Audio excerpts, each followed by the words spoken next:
سمحها وخالق الناس بخلق حسن. سبحان ربك رب العزة عما يصفون وسلام على المرسلين والحمد لله رب العالمين. اللهم صل على سيدنا محمد وعلى آل سيدنا محمد وبارك وسلم. اللهم صل على سيدنا محمد وعلى آل سيدنا محمد وبارك وسلم. اللهم صل على سيدنا محمد وعلى آل سيدنا محمد وبارك وسلم. میرے محترم بھائیو بزرگوں، عصر میں بتلایا تھا کہ تقوی انسان کے اندر اگر موجود ہے تو اس کی تمام پریشانیاں اللہ تبارک و تعالیٰ اس کے تمام حالات آہستہ آہستہ سازگار کر دیتا ہے. لیکن تقوی کا آنا اتنا آسان نہیں ہوتا، اس کے لیے آدمی کو محنت کرنا ہوتی ہے، کوشش کرنا ہوتی ہے.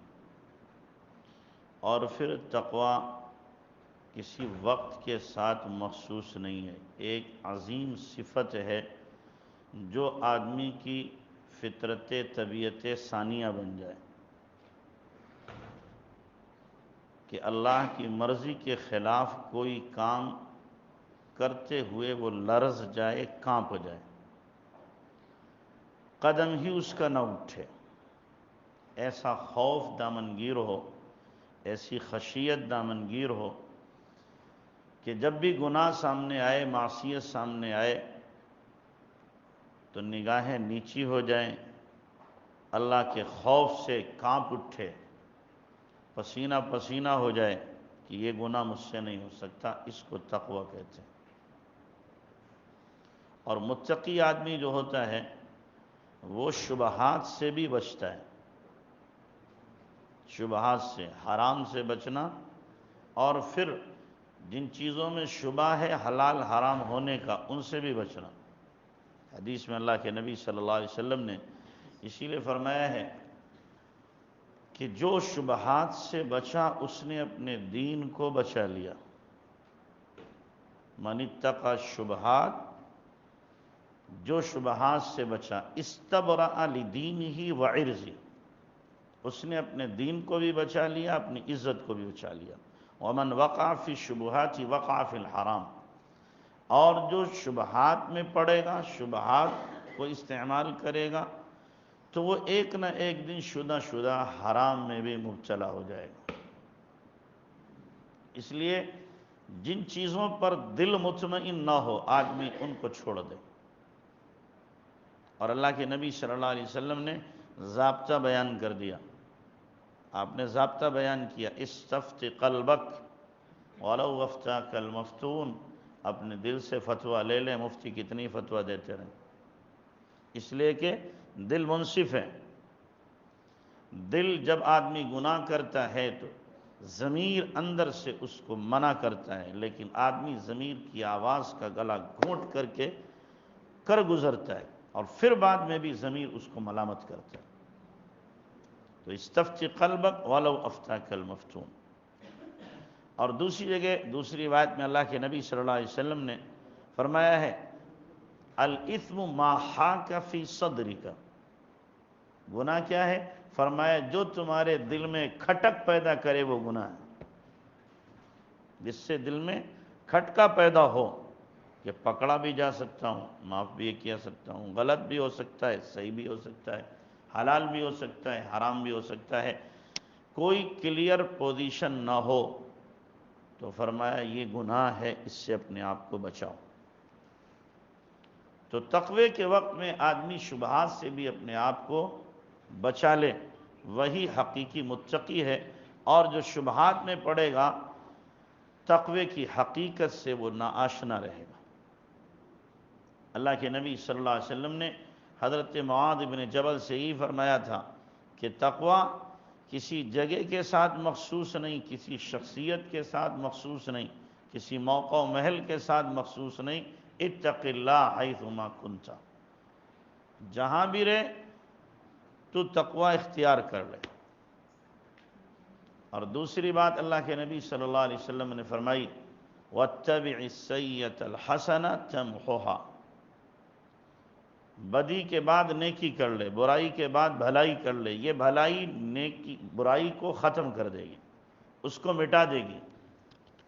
قرآن میں بھی اللہ تبارک و تعالیٰ نے فرمایا ہے ان الحسنات یذہبن السیئات، نیکیاں برائیوں کو ختم کر دیتی ہیں، اور پھر نیکیاں برائیوں پہ غالب آ جاتی ہیں، اس لیے کہ نیکیوں اگر گناہوں کے راستے بہت ہیں تو نیکیاں کمانے کے بھی اللہ تبارک و تعالیٰ نے راستے بہت بتائے ہیں، بہت بتائے ہیں کہ آدمی لب ہلائے اور نیکیوں کا انبار لگ جاتا ہے، لب کو جنبش دیتے ہی نیکیوں کا انبار لگ جاتا ہے۔ سبحان اللہ کہنے میں کتنی دیر لگ رہی، اور آدھا میزان عدل اس سے بھر جاتا ہے۔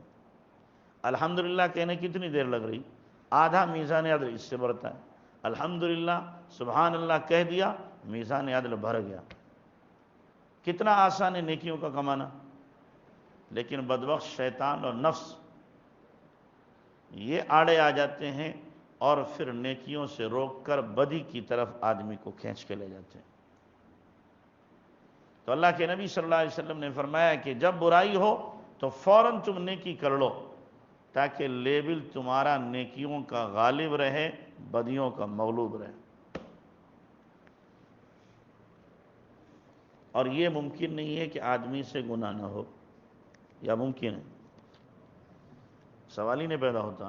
گناہ ہوگا، ہوتا ہے، ہوتا رہے گا، لیکن بس گناہ ہوتے ہی فوراً آدمی کیا کرے، نیکی کر لے، توبہ کر لے، تاکہ اس گناہ کی نحوست سے بچ جائے۔ اللہ کے نبی صلی اللہ علیہ وسلم نے اسی لیے گنہگار کو بھی اچھا کہا ہے۔ کیا فرمایا اللہ کے نبی نے؟ کل بنی آدم خطاؤن وخیر الخطائین التوابون، ہر آدم کا بچہ گناہ کرنے والا ہے، خطا کرنے والا ہے، بہترین خطا کرنے والے کون سے؟ بہترین خطا کرنے والے کون ہیں؟ التوابون، جو توبہ کرنے والے ہیں، یعنی گناہ کر کے بھی نیک ہیں، گناہ کر کے بھی کیا ہیں؟ نیک ہیں، معصیت کر کے بھی نیک ہیں۔ کیوں؟ اس لیے کہ توبہ فوراً کر لیتے ہیں، انتظار نہیں کرتے کسی اور چیز کا، ادھر گناہ ہوا ادھر توبہ کی، ادھر گناہ ہوا ادھر توبہ کی۔ اور التائب حبیب اللہ، توبہ کرنے والا اللہ کا دوست ہے، توبہ کرنے والا کہ اللہ کا دوست ہے۔ ان اللہ یحب التوابین، اللہ توبہ کرنے والوں کو محبوب بنا لیتا ہے۔ یہ عاصی بھی محبوب ہے، یہ عاصی بھی کیا ہے؟ محبوب ہے، گنہگار بھی محبوب ہے۔ تو گناہ نہ ہو یہ تو نہیں ہو سکتا، گناہ ہوگا، لیکن اس گناہ کے بعد میں ہم ایسی نیکی کریں۔ سب سے بڑی گناہ کے بعد نیکی توبہ ہے، گناہ کے بعد سب سے بڑی نیکی کیا ہے؟ توبہ ہے، کہ توبہ نصوح اگر اس نے کر لی تو بس وہ ساری کی ساری بدیاں ختم اور نیکیوں کا پلہ غالب، اس لیے کہ اللہ تبارک و تعالیٰ سارے گناہوں کو ڈیلیٹ کر دے گا۔ توبہ سے کیا ہو جائیں گے؟ بس ایک بٹن دبانا ہے توبہ کا، توبہ کا بٹن دبا اور سارے گناہ ڈیلیٹ ہو گئے، اور نیکیوں کا چٹا لگ گیا۔ کیا لگ گیا؟ نیکیوں کا چٹا۔ میں نے پچھلے سفر میں بتایا تھا اب نیکیاں کمانا کتنا آسان ہے، کہ کوئی آدمی اللہم اغفر لی وللمؤمنین والمؤمنات والمسلمین والمسلمات پڑھ لے تو جتنے مسلمان دنیا میں ہیں ان کی گنتی کے برابر نیکیاں ملیں گی ایک مرتبہ پڑھنے پہ۔ کتنے مسلمان؟ تقریباً 130 کروڑ مسلمان دنیا میں ہیں۔ اب 7-8 سیکنڈ لگیں گے اس کو پڑھنے میں، اور 130 کروڑ نیکیاں ملیں گی۔ اگر کوئی آدمی اس کی تسبیح پڑھ لے تو کیلکولیٹر فیل ہو جائے گا، حساب لگا نہیں پائے گا، اتنی نیکیاں اللہ تبارک و تعالیٰ دے گا۔ اور پھر مزید یہ کہ فرمایا اگر کوئی آدمی 27 مرتبہ اس کو پڑھ لے گا تو مستجاب الدعوات ہو جائے گا، جو دعا مانگے گا اللہ قبول کر لے گا، کہ روزانہ 27 مرتبہ اس کو پڑھ لو۔ لیکن وہی ہے کہ جب آپ پڑھنے بیٹھیں گے شیطان کیا کرے گا؟ چٹکی لے گا، بھاگ بھائی فلاں کام ہے، کرنے نہیں دیتا۔ 2 دن پڑھیں گے، 4 دن پڑھیں گے، ہفتہ بھر پڑھیں گے، پھر چھوڑوا دے گا، پابندی نہیں ہونے دیتا۔ لیکن جو بندہ اللہ سے مانگتا ہے تو اللہ تعالیٰ اسے پابندی بھی دے دیتا ہے۔ استقامت بھی عطا فرما دیتا ہے۔ تو نیکی کرنا کیا ہے؟ آسان ہے، مشکل نہیں ہے، لیکن ایک چیز یاد رکھنا، نیکی کرنا آسان ہے، نیکی بچانا مشکل ہے۔ نیکی کرنا آسان ہے، نیکی کا بچانا مشکل ہے۔ آدمی تہجد گزار ہے، تہجد پڑھ رہا ہے، سالہ سال سے پڑھ رہا ہے، اور اس کے بعد جی میں آیا چلو آج تذکرہ کرو، کہہ دیا جی اللہ کا شکر ہے 1 سال ہو گیا تہجد نہیں چھوٹا، چھٹی ہو گئی، ختم کہانی۔ یہ جو تہجد کی نیکیاں تھیں سب پہ پانی پھیر دیا اس نے۔ کیا ضرورت ہے کہنے کی؟ کیا ضرورت ہے اپنے عمل کو جتانے کی؟ بھئی جس کے لیے کیا وہ تو جانتا ہے، اور ہمارا عمل چھپا رہ نہیں سکتا۔ ہم جو عمل کرتے ہیں برا یا بھلا، اللہ تعالیٰ اس کو ظاہر کر کے رہے گا، تو ہمیں بکواس کرنے کی کیا ضرورت ہے؟ تو اس لیے نیکی کرنا آسان ہے، لیکن بچانا اس کا کیا ہے؟ بہت مشکل ہے، بہت مشکل ہے۔ کہیں نہ کہیں آدمی دھوکہ کھا جاتا ہے، اور شیطان دھوکہ دے دیتا ہے، اور نفس آدمی کو مکاری سکھا دیتا ہے، جس میں آدمی اپنی نیکیوں پر پانی پھیر دیتا ہے۔ تو اس لیے نیکی کرنا بھی ہے اور نیکی بچانا بھی ہے۔ گناہ ہوں گے، گناہوں کے بعد نیکی، اور پھر نیکی کرنے کے بعد اس نیکی کی حفاظت، مکمل طور پر اس نیکی کی کیا ہو؟ حفاظت ہو۔ اس حفاظت کے لیے بھی اللہ سے دعا مانگے کہ اللہ جو میں نیکی کر رہا ہوں یہ نیکی میری محفوظ رہے اس دن کے لیے جس دن نیکیوں کی ہر ایک کو سخت سے سخت ضرورت پڑے گی۔ تو نبی علیہ السلام نے دوسری بات کیا فرمائی؟ وَاتَّبِعْ سَیِّئَةَ الْحَسَنَةَ، کہ برائی کے بعد بھلائی کرو، یہ بھلائی تمہاری برائیوں کو ختم کر دے گی۔ پھر تم کن میں سے ہو جاؤ گے؟ اولئک یبدل اللہ سیئاتہم حسنات، یہ ہیں وہ لوگ جن کی بدیوں کو اللہ نے نیکیوں میں تبدیل کر دیا۔ اللہ ہمیں ان میں سے بناوے۔ تیسری بات اللہ کے نبی صلی اللہ علیہ وسلم نے ارشاد فرمائی، وَخَالِقِ النَّاسَ بِخُلُقٍ حَسَنٍ، کہ تم لوگوں کے ساتھ اچھے اخلاق سے پیش آؤ۔ اچھا اخلاق کسے کہتے ہیں؟ کہ ہماری ذات سے کسی کو تکلیف نہ ہو، ہماری ذات سے کسی کو تکلیف نہ ہو، نہ ہمارے عمل سے، نہ ہمارے قول سے، نہ ہماری نقل و حرکت سے۔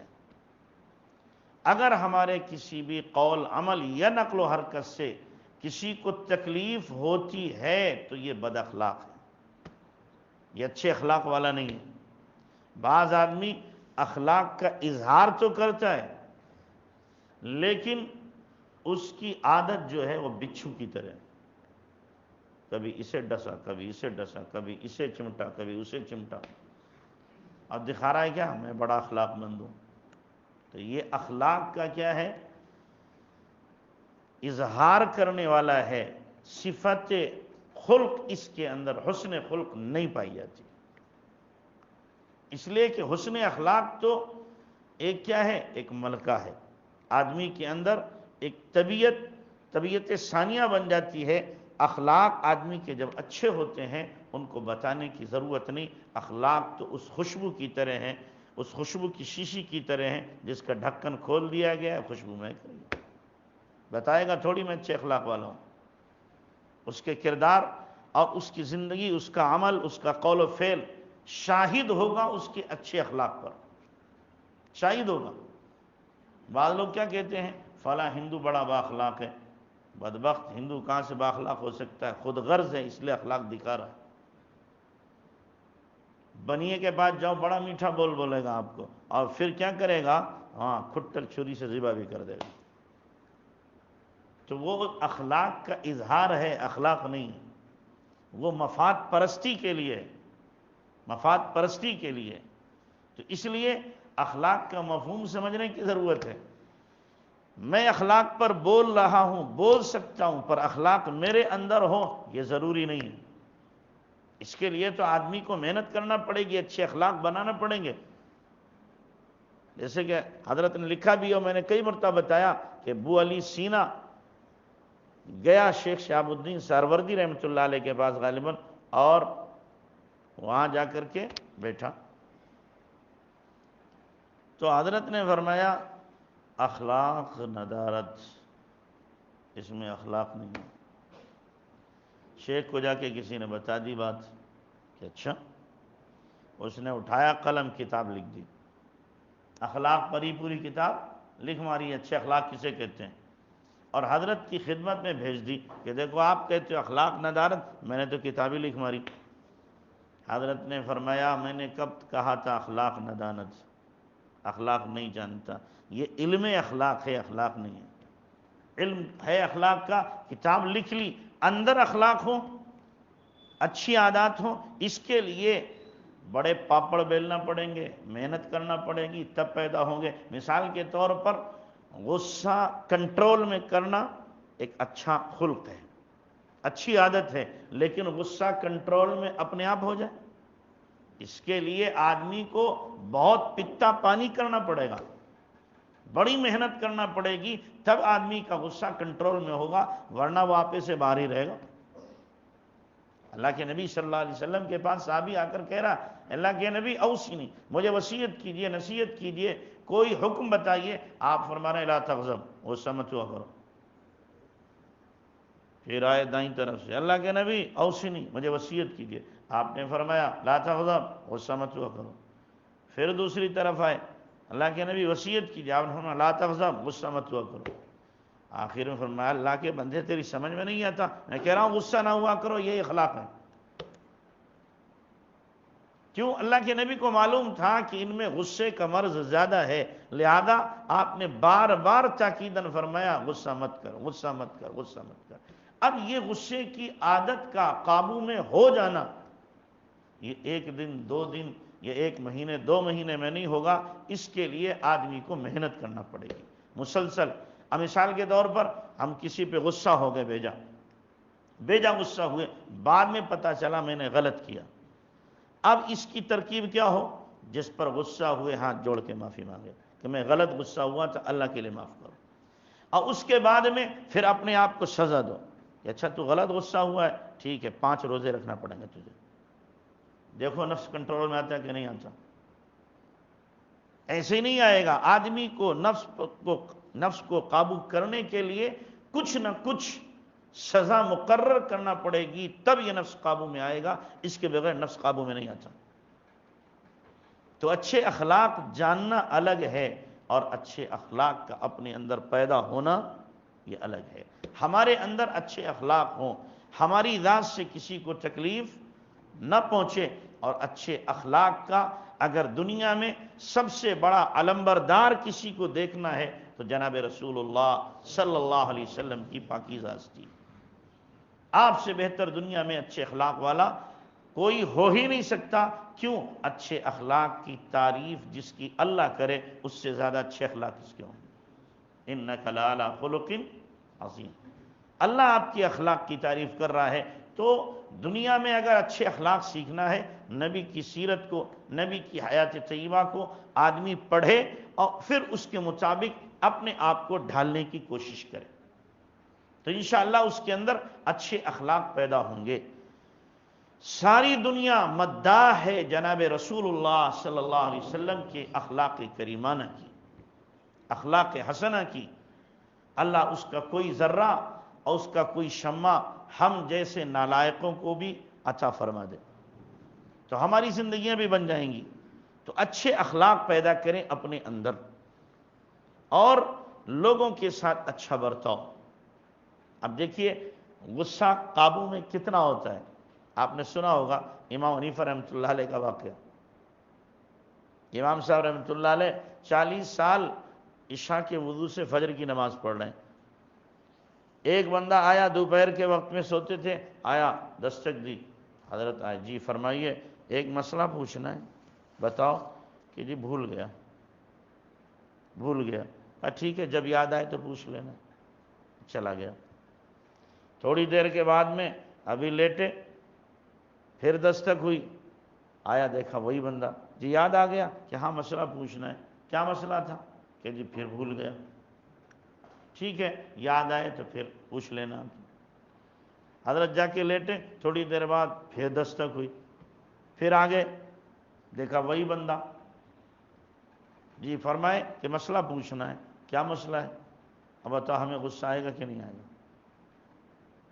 یا تو پہلی مرتبہ میں تیور چڑھ گئے کہ جی حضرت دوپہر میں سوتے ہیں، تم سونے نہیں دیتے، آرام کا خیال رکھتے، نالائق کہیں کہ وقت نہیں تمہارے پاس، بھاگو یہاں سے. خود دامی ڈانٹ کے کیا کریں گے؟ بھگا دیں گے. تو حضرت نے کہا ٹھیک ہے بتاؤ کیا مسئلہ ہے. اب کیا کہہ رہا؟ مسئلہ یہ ہے انسان کا پیخانہ میٹھا ہوتا ہے کہ کھٹا؟ انسان کا پیخانہ میٹھا ہوتا ہے کہ کھٹا؟ بولو ہم ہوتے تو کیا کرتے؟ اٹھا کے پٹکتے، 2-4 جوتے لگاتے اس کے کہ بےہودے کہیں کہ شرم نہیں آتی، یہ کوئی مسئلہ پوچھنے کے لیے آیا ہے تو میری نیند خراب کی تو نے. لیکن امام صاحب رحمۃ اللہ علیہ بالکل سنجیدہ، کوئی غصہ نہیں، چہرے بشرے سے بھی آثار ظاہر نہیں ہو رہے. اور حضرت نے فرمایا بھائی انسان کا پیخانہ میٹھا ہوتا ہے. کیا ہوتا ہے؟ میٹھا ہوتا ہے. اب اس نے نہلے پہ دہلا لگایا، کہنے لگا آپ نے چکھا ہے کیا؟ آپ نے چکھا؟ بولو غصہ آنے کی بات کی نہیں ہے کہ نہیں؟ ہم ہوتے تو کیا کرتے ہیں؟ بخشتے ایسے آدمی کو، کہتے آ تجھے بتاؤں، تجھے ہی چکھا دوں گا، یہی کرتے. لیکن امام صاحب رحمۃ اللہ علیہ غصہ نہیں ہوئے، سنجیدگی کے پتلے بنے رہے. فرمایا بھائی ہر چیز کا تعلق چکھنے سے نہیں ہوتا، بعض چیزیں تجربے سے حاصل ہو جاتی ہیں. میں نے دیکھا کہ عام طور سے مکھیاں میٹھی چیز پہ بیٹھتی ہیں، جب انسان یہ غلاظت کرتا ہے تو مکھی اس پر آ کے بیٹھتی ہے. اس لیے میں نے کہا کہ پیخانہ میٹھا ہوتا ہے.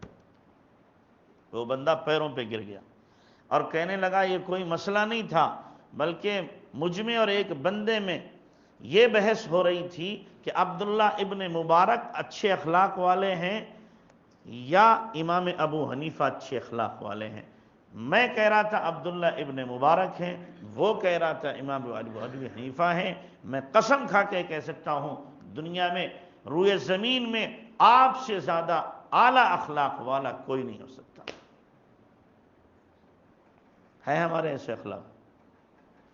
ہم تو ذرا سی بات میں پجامے سے باہر ہو جاتے ہیں، ذرا سی بات میں اول فول بکنا شروع کر دیتے ہیں، زبان ہماری اپنی قابو میں نہیں رہ پاتی. تو اس لیے اخلاق کو بنانے کی ضرورت ہے. کسی با اخلاق کے پاس اس کی صحبت میں رہو تو اخلاق بنے. اخلاق کی کتابیں پڑھنے سے اخلاق نہیں آتے، یاد رکھنا. اخلاق پر میری طرح تقریر کرنے سے اخلاق نہیں بنتے. ہاں کسی با اخلاق کی صحبت میں چند دن آپ رہو گے اور اپنی بد اخلاقی کو بتاؤ گے کہ یہ بیماریاں ہیں تو انشاءاللہ آپ کی اخلاق درست ہو جائیں گے. رہنا پڑتا ہے، اپنے آپ کو کھپانا پڑتا ہے، مانجنا پڑتا ہے، کڑوی کسیلی سننا پڑتی ہے، تب آدمی کے اندر یہ اچھے اخلاق پیدا ہوا کرتے ہیں. تو اس لیے کوشش کریں کہ ہمارے اخلاق بھی کیا ہو؟ اعلیٰ ترین ہو، ہماری ذات سے کسی کو تکلیف نہ ہو. بعض بندے کیا ہوتے ہیں؟ بڑے ناک والے ہوتے ہیں. ہمارے ایک جاننے والے ہیں تو ان کا غصہ ناک پہ رکھا رہتا ہے.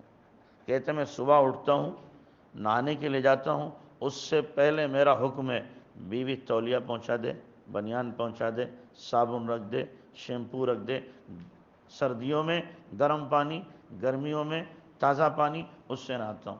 اور وقت میرا فکس ہے، اس وقت میں چاہیے، ناشتہ اس وقت میں، 2 منٹ اگر لیٹ میں اٹھا کے پھینک دیتا ہوں. مجھے سنا رہے تھے، مجھے کیا کر رہے تھے؟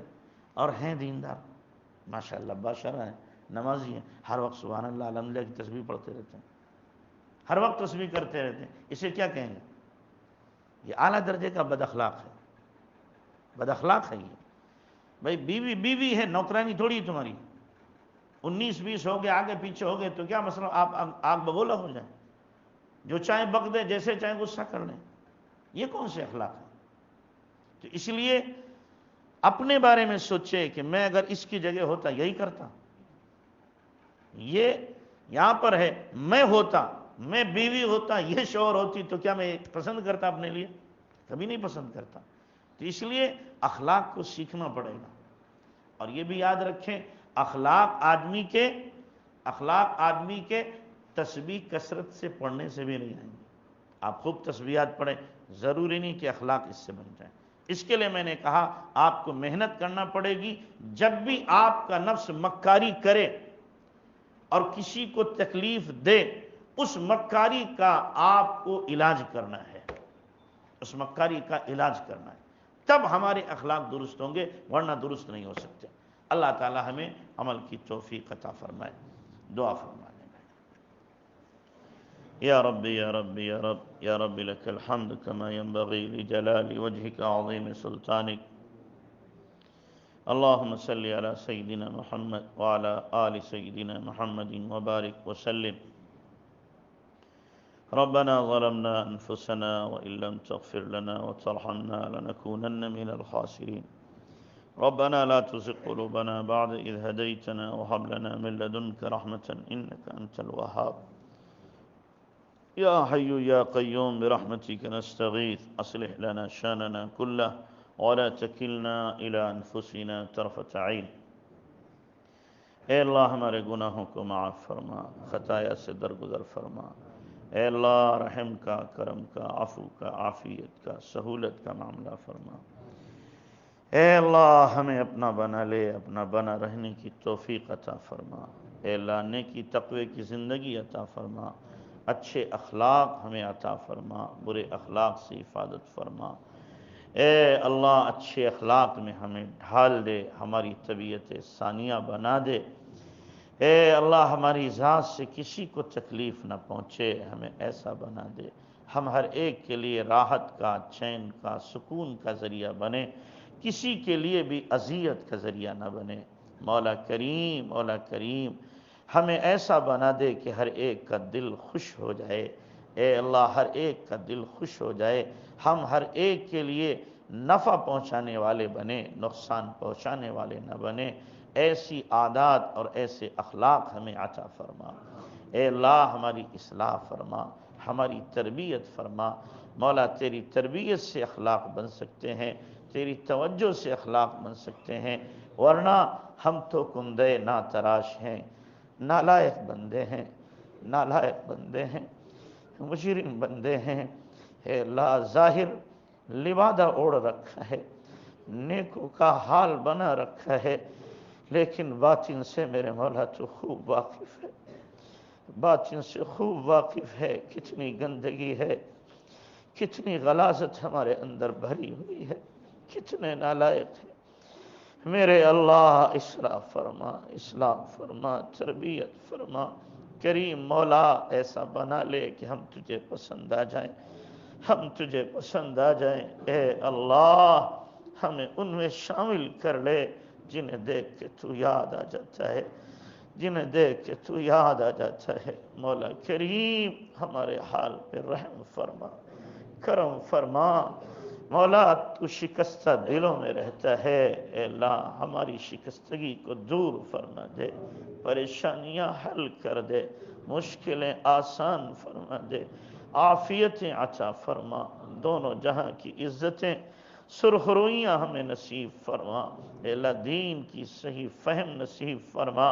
اے اللہ کج فہمی بد فہمی سے حفاظت فرما۔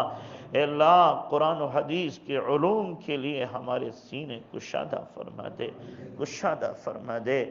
اے اللہ علوم دین کی خدمت کے لیے ہمیں قبول فرما، قبول فرما، قبول فرما۔ اے اللہ ہماری نسلوں میں علم و عمل کے بقا کے فیصلے فرما، نیکی تقوی کی بقا کے فیصلے فرما۔ اے اللہ اپنے دین کی حفاظت کے لیے، اے اللہ دین کی تبلیغ و ترویج کے لیے ہمیں قبول فرما لے، قبول فرما لے۔ اے اللہ تو یقیناً محتاج نہیں، تیری ذات غنی ہے، باغیرت ہے۔ اے اللہ تیری ذات وراء الورا ہے، ہم تیرے محتاج ہیں، سب بندے تیرے سامنے فقیر ہیں۔ اے اللہ ہم اپنی احتیاجی ظاہر کرتے ہیں، مولا کریم ہم محتاجوں کے حال پر رحم فرما دے، ہماری جھولیاں بھر دے۔ یہ بھیک کے ہاتھ پھیلے ہوئے ہیں، یہ جھولی ہم نے بنا رکھی ہے، مولا اس جھولی میں اپنی رحمتیں برکتیں مغفرتیں عنایتیں اللہ عطائیں ڈال دے، اپنی رضا ڈال دے۔ مولا راضی ہو جا، میرے اللہ راضی ہو جا، میرے اللہ راضی ہو جا۔ اے اللہ اپنی ناراضگی دور فرما، مولا اپنی ناراضگی دور فرما، دور فرما۔ ہے اللہ راضی ہو جا، ہمیشہ کے لیے راضی ہو جا، ہمیشہ کے لیے راضی ہو جا۔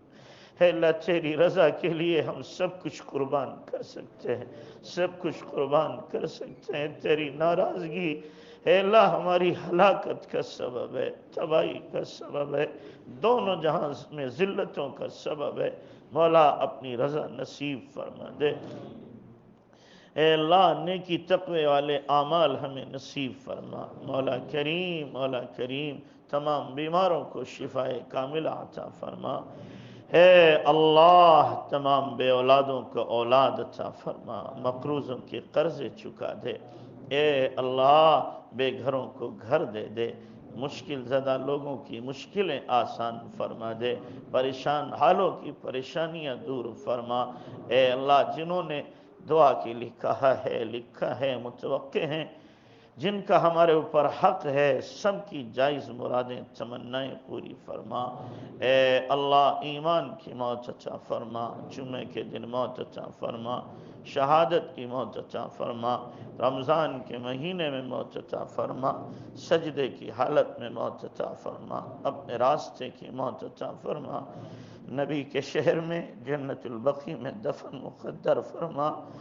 ہے اللہ ہمارے نبی کی روح کو ہماری طرف سے خوش فرما، خوش فرما۔ ہے اللہ ہم نے نبی کے دین کو مقصد نہیں بنایا، ہے اللہ مقصد بنا کے کام کرنے کی توفیق دے دے، توفیق دے دے۔